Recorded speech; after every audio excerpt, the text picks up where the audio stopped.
Hello everybody, welcome back to that Flight Sim channel. Captain Gonzo here, and as you can see, we've got another product review for you. This time, coming back to Rowsfire. They've graciously seen our video on the A107 V2 that we just did a few months ago, and their sales manager, Daniel, reached out and said, hey guys, so we are actually about to send you a V3. So this is a upgraded version of what you saw. Now, you guys know that we are honest here on that Flight Sim channel, and I was glad that the owner and the sales manager were able to see our video to hear our honest impressions. Guys, I am so thankful, first of all, that we've gotten to this stage in the channel where we've got vendors like Rowsfire reaching out to us for amazing reviews. Now, let's talk a little bit about what's happening here. So once again, guys, full disclosure, this was sent to us free of cost so that we can give our honest impressions. So let's jump right into it. We're going to get into some stats and some facts about the 107 V3 later on in the video. And I do have the version 2 that they sent us not too long ago off to the side here, and I will be comparing it. So let's go ahead and open this box up nice and easy. I'm always wearing gloves, by the way. It's just a habit when I'm unboxing stuff that is not mine, just out of courtesy, out of respect, and so that we can handle it nice and gently. So let me go ahead and bring the box back into frame. Here we go. Very similar packaging. I don't suspect many differences against the V2. Again, they're physically identical. It's just a matter of seeing what upgrades are there, if any. Here we go. So we've got like a README file. After receiving the goods, please scan the QR code. The QR code contains the driver files, config files, and config manual. Yep, very similar. Here is that QR code. It's pretty awesome. I like that they send this right away so you can just jump over into their drive and download all the applicable software. As expected, a nice braided USB-C cable. You guys know that this is pretty common now for most peripherals, and Rowsfire is not behind it all. So we're going to set that off to the side. What I want to see is the actual panel itself. Now, I'm already noticing they do not include the kickstand that was included with the V2, but that's fine because it should work just fine. So right off the bat, I can definitely see some improvements. It does feel a little bit heavier. I don't know if that's just me. It could be some type of, what do you call it? False impression or something like that, but I will be holding the V2 next to it. But check it out, guys. I like the labeling here. Now the APU fire, the engine 1 and engine 2 push buttons are labeled, whereas on the V2 they are not. Everything else looks pretty good, but I'm already seeing a difference on the buttons themselves. Yeah, they feel way crispier. Now keep in mind, this is a relatively new product, so their demo lineup might be newer as well in comparison to when they sent us the other one. But guys, I'm already liking what I see. Let's go from the top left, work our way down through the panel. And again, very soon here, I'll bring in the V2 so we can compare the switches. So right off the bat, we've got our ADIRS top left panel here with the rotary switches. Those feel very good. Audible click, which I love. So you can go from off to nav to at, and they feel great. Once again, check out the labeling. These are actually secure now. Oh yeah, way better. On the V2, they immediately fell out when I turned it on its face like that. But they have a very crisp push and feel. There's a tactile response when you press on them. Fuel pumps right here at the top. Listen to how loud they are. And I like that, okay? Because that gives me very good feelings. And I know that when I hook it up to the sim, everything should work just fine. Battery 1 and battery 2 display here for your volts in DC. Here's your battery 1 and battery 2 switches. Audibly distinguishable. Here's the external power. GPWS, that is the ground proximity warning system. You've got terrain system and landing config for flap 3. Calls, love that feature. So you can press the all calls and get the chime through the cabin. Here is the cockpit recorder, right, for ground control. Oxygen crew supply, probe heat, and the window heat switch right here. Packs 1 and 2. Here is your source, right? So you can go to auto, you can go to shut or open. Packs, again, APU master. This is the vital section here. But again, look at how compact it is and how they give you everything you'll need at the reach of your fingertips. Now, one thing I am loving, thank you, Rowsfire, for making the change to more firm and stable switches. This is better. Granted, they do not simulate the real life aircraft with like the paddles, right, for specific ones like the strobe, the beacon, and the landing lights. But guys, I don't know if you remember, and I will link the initial video here on this video as well so you can compare. One of my biggest complaints was those switches, or the switch covers, were pretty loose and flimsy. And again, I'll be showing you that here in just a second, but they did a phenomenal job. You can tell these switches are definitely sturdier, bigger in size, and they feel pretty good. So kudos to Rowsfire. Again, this looks great. The integrated lighting for the overhead panel, very good resistance on it. It feels natural. It doesn't feel loose. Wipers, same thing. You can hear them. Seatbelt signs, no smoking, emergency exit lights on, armed, and off. And then lastly, your dome lighting from bright, dim, and off. Let's take a look at the back here. You can see very elegant, very simple display, or module, I should say. You can see the VESA mounts here. I believe these are 100 by 100 millimeters. I will correct myself if I have to in the captions of the video. Here is the single USB-C connection. Again, very clean, very simple, and I think I love this even more because I can already tell it feels amazing. So now let's put the two next to each other and see how they differ. Okay guys, here we go. Here is the Rowsfire A107 V3, the latest and greatest, and here is the A107 V2. Look at what I was talking about here earlier. Look at the light switches. You see how much smaller they are, and look how much they move, right? So when I'm trying to turn on my landing lights, I can have them all discombobulated. I remember the knobs felt different, but look at the comparison here, right? You've got the ADIRS section now has been shrunken down somewhat.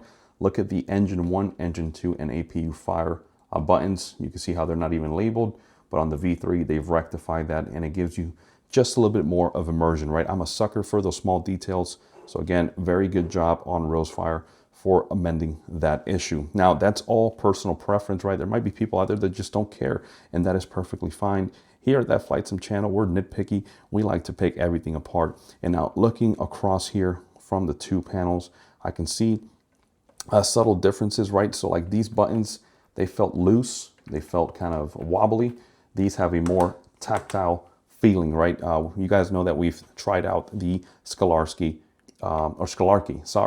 overhead panel, and those guys are phenomenal, right? Their product is at a different level, but for what this is, this one starts at $379.99, that is US dollars, versus the V2, which comes in at $349.99. Now again, I will correct myself if those prices are off, but I know they're somewhere in that region. But here we go. I wanted to give you a side-to-side comparison so that you can see what we're comparing the V3 against, right? And you guys will hear me go into more details. I know that the V3 has a newly upgraded integrated lighting that is supposed to stand out in comparison to the V2, and I will do my best to try to capture that with the videography equipment that I do have, which in this case is just my iPhone 17 Pro. So you guys will have to bear with me. I'll try to make it as best as possible. But guys, so far, very, very happy. I like how they switched some things around. Check out the all calls button over here on the right.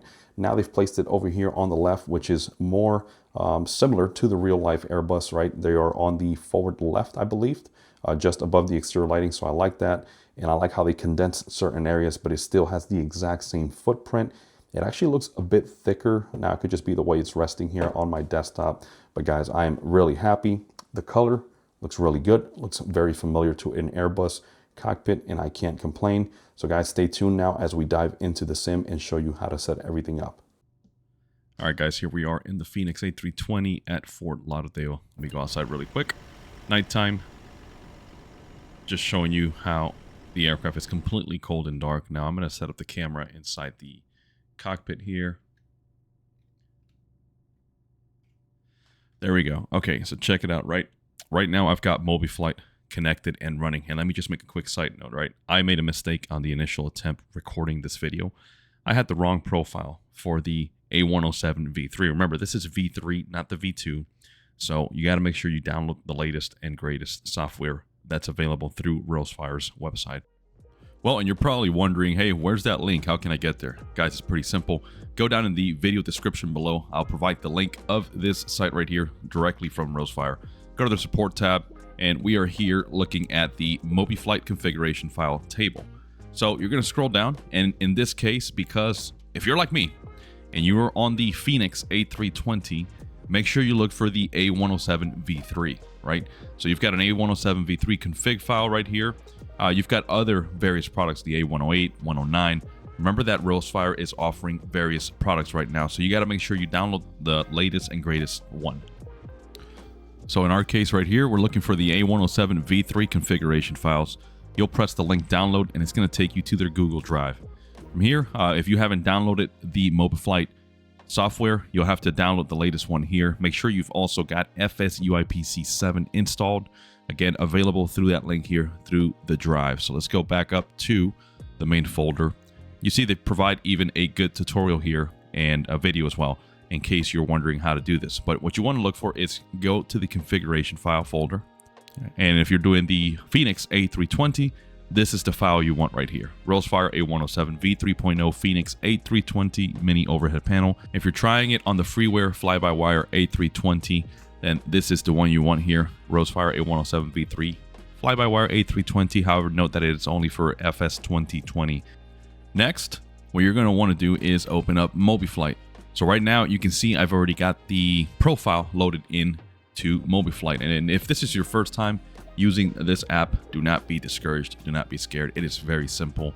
Once you fire up, it's going to recognize whatever hardware you have connected. So make sure that USB connection is enabled. If you've got an on and off switchboard for your USB ports like I do, make sure it's enabled so that MobiFlight can detect it. You'll see it. You'll see the serial number and the model and the nomenclature for whatever hardware it is. And make sure you press assign. That way MobiFlight notes what hardware you're wanting to use this profile. So let's pretend we didn't have this open. You would just go to File, Open. I'm not going to save this. And just look for the download from that Google Drive with the MCC file, which is the profile itself that you want. So we just press on it, press Open, and now you see everything is already labeled and configured according to what Rowsfire wanted it to be. And I guarantee you this is the easiest, quickest way to just plug and play and hop into the sim. All you do is fire up the sim, guys, and when you're ready to get started and you're inside the cockpit, press that green triangle, run, and that's it. You'll see your panel come to life and you'll see everything functioning as it should. Now let's get back to the video. So check it out. You can already see even with the batteries off, we have the correct configuration showing external power is available. 27.6 battery 2, 27.1 on the battery 1, and that is actually accurate to the real aircraft. So here's what we're going to do. Make sure everything is off, right? Integrated lighting is off, auto, and all that. And again, talking about the software, big shout out to Daniel, who is the manager from Rowsfire that we've been in contact with throughout this journey. And he was helpful to send me the link directly to make sure I had the right profile. So here we go. We're going to start with battery 1. You hear the click. Look at that. Battery 2 off, showing immediately. And here we go. Battery 2. Look at the lighting. That looks great. Matching the actual aircraft so far. Okay. So let's go ahead and connect our external power.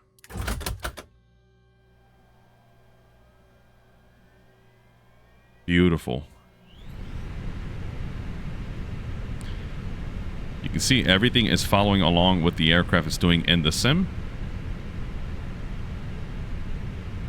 So now, of course, we got to get our integrated lighting. Let's see if that works. Here's the integrated overhead lighting.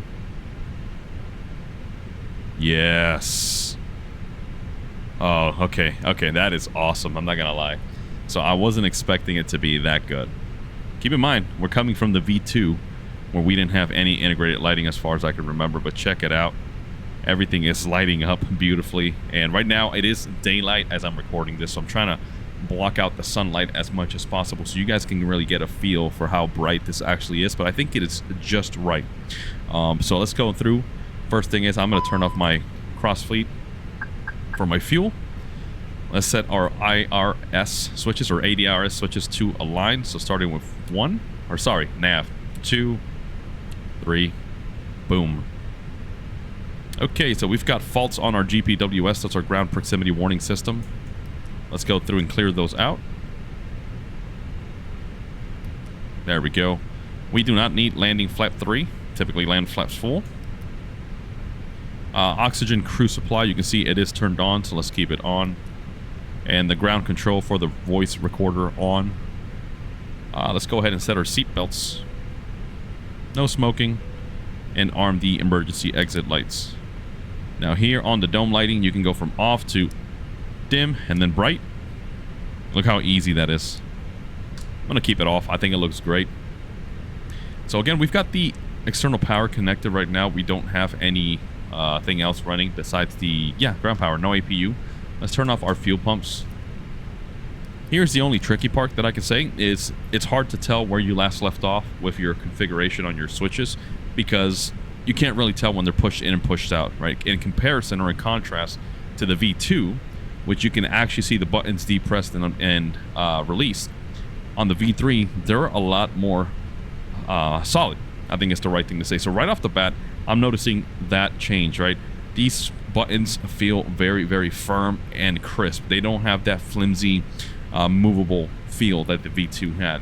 So it's hard to determine where you last left off. So like right now, center pumps were still on. I'm going to turn them off. But once you do get everything into the correct configuration, it is so easy and it looks so crisp. Everything is perfect. It looks exactly like it should.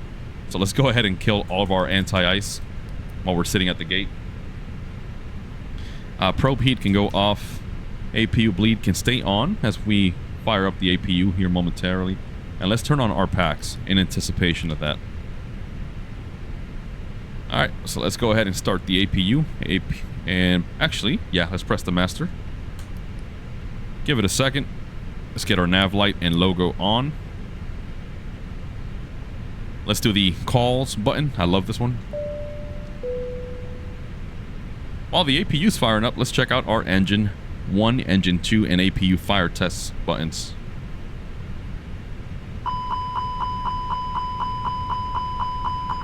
And you can see that it illuminates accordingly. Here we go, APU.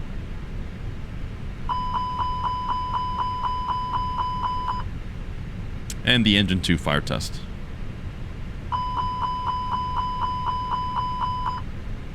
Compact this panel is, guys. Okay, we're talking what, maybe a foot and a half. I gotta look up at the dimensions. They are available on the website. It is such a compact mini overhead panel, and right now I've got it on the kickstand that was included with the V10 or the A107 V2. My plan in the future is to actually have this put over my monitor, like an actual overhead. But right now, this will have to do, as I am just not having the time or the resources to get started with integrating this. But keep in mind that this is a VESA mount compatible overhead panel. Let's go ahead and throw on our APU. You can see a slight battery drop there as the APU is starting.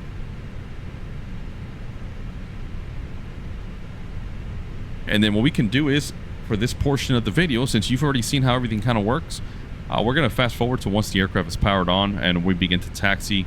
I'll show you how we start turning on our landing lights, taxi lights, and all that fun stuff. But so far, I got to tell you, if you are on the edge or on the fence about upgrading from the V2 or even the predecessor to that, the V1, A107 to the V3, I think they've got it just right.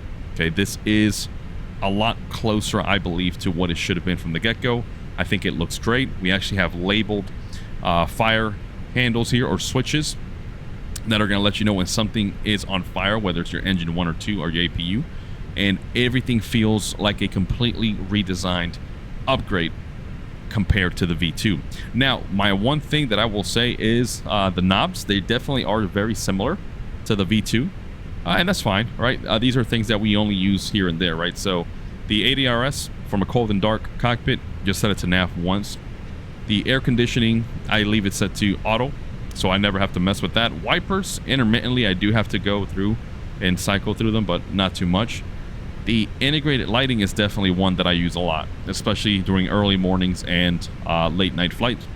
But it feels great. Everything feels nicely dim. And again, the biggest upgrade so far is these light switches. They feel amazing. They're firm. They've got a bigger size. No more flimsy covers or 3D printed parts. It's just Nice, solid, big old switches, and I love that. Even if they don't look like the real life counterpart with those end tips, this feels much better. Okay, guys, let's go ahead and get the aircraft ready for pushback and engine start, and then we'll pick back up again. All right, guys, so here we are, pushback, engine started, flap set for takeoff. We got pitch trim and all that set. Let's go ahead and throw on our taxi light. So check it out. LED light coming on. Ooh, doggy, that's bright. Let's release the parking brake. We're gonna start taxiing here slowly. Nothing beats the Phoenix, man, in terms of sounds. And again, paired up with something like the Rowsfire A107 V3, it is remarkable. But you can see everything is perfectly fine. We still got the integrated lighting here. So here's what we're going to do. We're going to go ahead and shut off our APU now that we've got engine 1 and 2 generators online. Shut that off. Let's pull up the APU page in the sim. We'll monitor, make sure that is shutting down. There we go. Bleed valve is closed on the APU. That's a good sign. And then we can go ahead and shut off APU bleed right now. We don't need that. And just to show you, we can go ahead and throw on our wipers.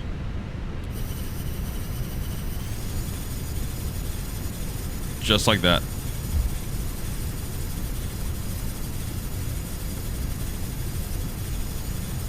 Whoops.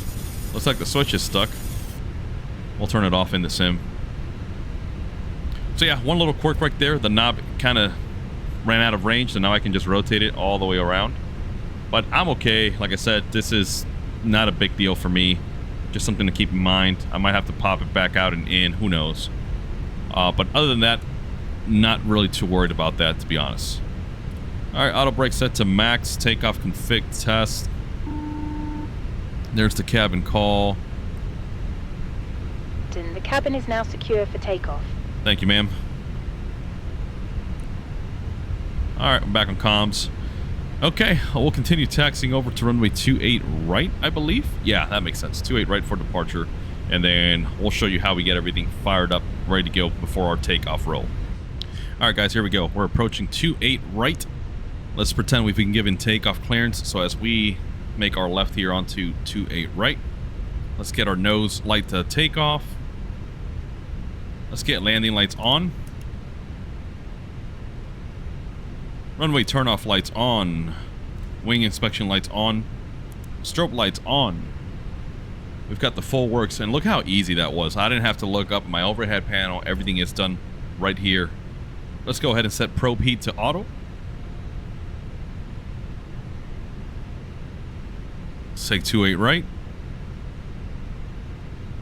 Man, those LED lights are bright. All right, I'm trying to look for the chrono button. Anyways, here we go. Let's get takeoff power set.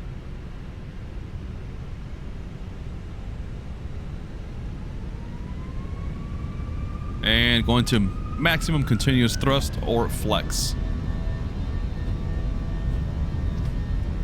There we go.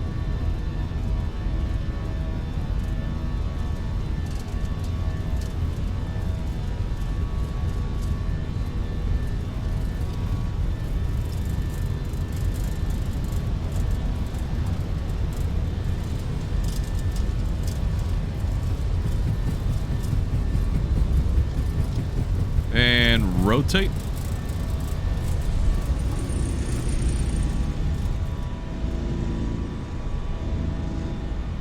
Positive rate of climb. Gear up. Taxi light off. Runway turn off light off. Let's go ahead and enable autopilot. Hands are off the controls.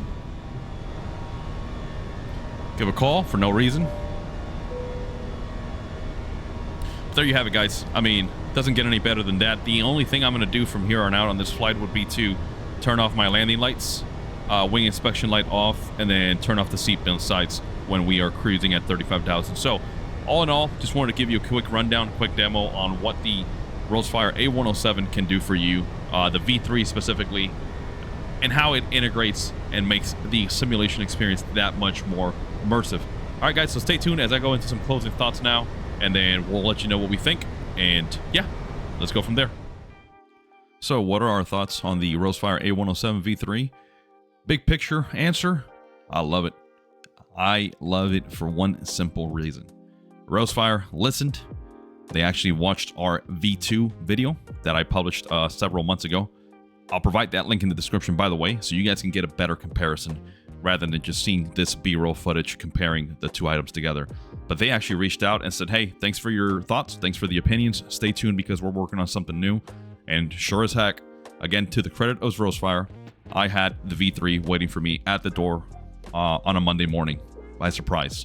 So when I see a developer that makes hardware and is giving us very affordable prices to enhance the simulator experience, and they actually listen to our complaints as consumers, I gotta tip my hat off in a sign of respect, okay?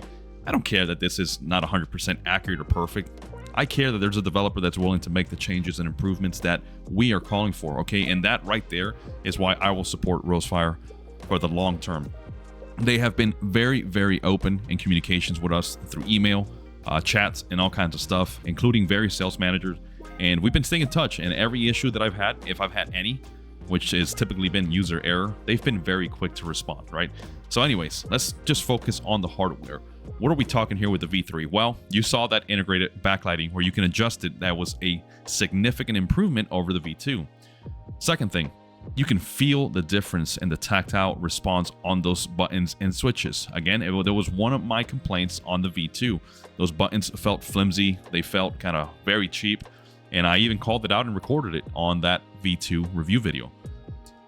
I like how the front faceplate itself is thicker. I think they've increased it to 4 millimeters now, if I'm not mistaken. So Rowsfire, if you're out there watching, please let me know in the description below, or the comments below, sorry, if that was incorrect. But I believe it is 4 millimeters. Guys, we're still talking, by the way, VESA compatibility, 100 by 100, a pattern in the back. So again, if you want to make this a true overhead type positioning panel, then you can do that with a monitor arm or whatever mounting solution you can come up with. My other favorite thing, right, besides those switches or buttons, is the actual exterior lighting switches, as well as for the seat belts, no smoking, and emergency exit lighting. These feel great. They're very, very crisp. They have a heavier feel and throw, which I absolutely love, in contrast to the V2's kind of flimsier and smaller profile switches. So again, Rowsfire, kudos to you guys for listening. Third, really loving the fire switches at the top of the overhead panel, or the fire buttons, I should say, indicating what fire is where, whether that's engine 1, 2, or the APU. And I like how they illuminate now as well, which is something that we did not get on the V2, where they were just red, plastic pieces, and even the trim piece that goes around the button itself was loose and would fall out, which I just attributed to just being a demo unit, and I was okay with it. It wasn't too big of a deal. But for people out there that are a lot nitpickier and are actually paying for the product, because again, these were sent to us by Rowsfire completely free of charge, and all the access was to do some reviews on it and give our honest opinions and thoughts, and that's what we're here to do. So in similar fashion to the V2, you still get that USB-C connection on the back. They just kind of repositioned the plug, so not much of a difference there. You'll still get a brand new cable included, as well as the software links and all that included in the QR code. So what do I think this product is going to offer? Well, it's going to be a very simple answer. It's going to give you that next level step towards a full home cockpit build. Not everybody, right, including ourselves, can afford to buy a one-to-one replica Airbus family cockpit to slap in our garage, basement, or office. So Rowsfire is one of those companies that is starting to really pump out a lot of variety in terms of Airbus equipment and peripherals that really enhance your simulation experience. So if you already have the V2, well, I think the V3 is a meaningful upgrade in build quality, backlighting, and connectivity. If your V2 has that flex or fit issues that some people have complained about, well, then the V3 is probably going to be worth it. If you are buying new, however, if you don't have the V2 or even the V1, then this is going to be the way to go, right? My personal advice is completely skip the two predecessors and go for the latest and greatest, because it is an absolute must. And again, you're talking about Rowsfire, who listened to the community and have continued to improve upon their products. And so the last thing that I love about it, it's the true plug and play compatibility. You just got to get that MobiFlight profile, put it on the software, press run once you're inside the simulator, and that is it. You don't have to sit there programming and making changes. Guys, so again, if you're on the fence, please take this video take everything I say with a grain of salt. Of course, do your research, but I can tell you right now, Rowsfire is headed in the right direction, and we are beyond thankful for having them reach out to us and give us the opportunity to continue reviewing these products. And by the way, we've got another product they sent us about a month ago that we still have yet to do a video on.